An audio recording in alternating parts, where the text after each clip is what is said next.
Even while having the 5th best record in the stacked Western Conference this year, the Oklahoma City Thunder just aren't being talked about as real championship contenders.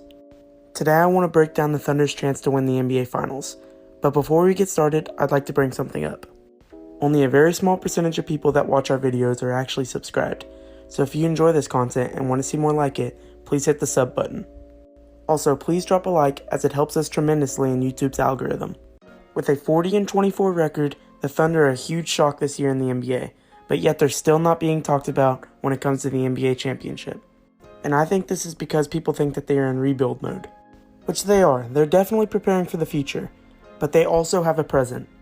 The team starts off with their all-star point guard, Chris Paul. Before this year, lots of people thought Chris Paul was washed up, but this year he's definitely proven the critics wrong.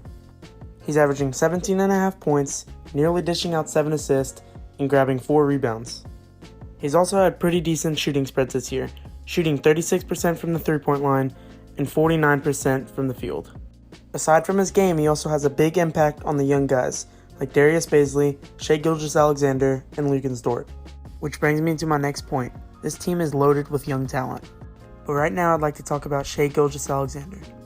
He's a 6'6" guard with a 7-foot wingspan. What more could you want? He's averaging 19 points, 3 assists, and 6 rebounds.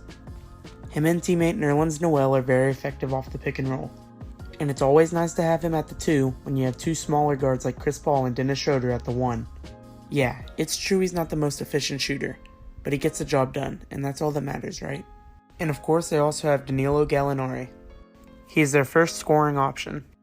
He's averaging 19 points a game while shooting 40% from the three-point line. He's having a very great year shooting, and it's helped tremendously to this young Thunder team. Although most people think of him as a one-sided ball player, I think his defensive skills are very underrated. In my opinion, the X factor for this team is Luguentz Dort. On the offensive side of the ball, he's very lackluster, having bad shooting spreads this year. But when it comes to defense, he can really lock players down, which seems to be a common denominator for this Thunder team.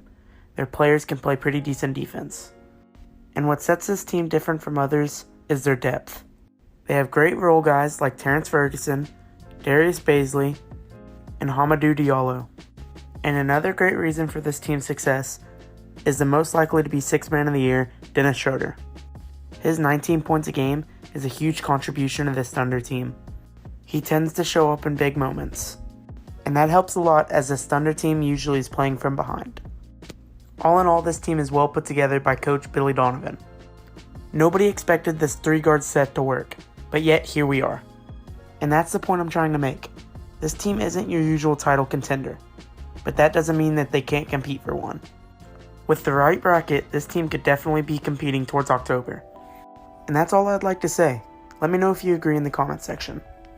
Also, if you enjoyed this video and want to see more like it, make sure to hit the sub button and leave a like. Thank you guys, and see you in the next one.